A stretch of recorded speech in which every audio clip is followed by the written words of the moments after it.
Au milieu d'un désert brûlant, il n'avait rien. Pas de richesse, pas de réseau, pas de grandes opportunités. Juste une idée griffonnée dans un vieux carnet, et une foi inébranlable que ce petit rêve pouvait changer sa vie. Les premiers jours furent les plus durs.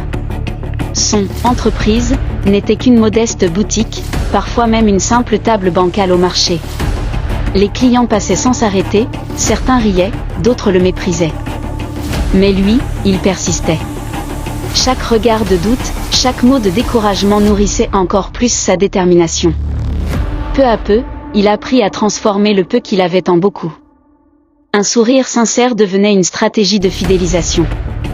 Une erreur se transformait en leçon. Une petite vente en appelait une autre.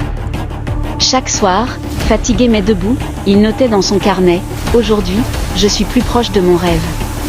Les années passèrent. Le désert qui semblait stérile devint le terreau de sa réussite. Sa table devint une boutique.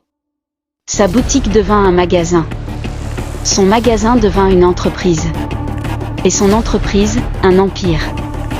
Mais jamais il n'oublia ses débuts, la poussière, la chaleur, les refus, les moqueries. Aujourd'hui, quand on prononce son nom, on parle d'un visionnaire, d'un bâtisseur. Mais lui, humble, se souvient toujours d'où il est parti, d'un désert, d'un carnet, et d'une idée. Car le véritable empire ne se construit pas avec de l'or, mais avec la persévérance.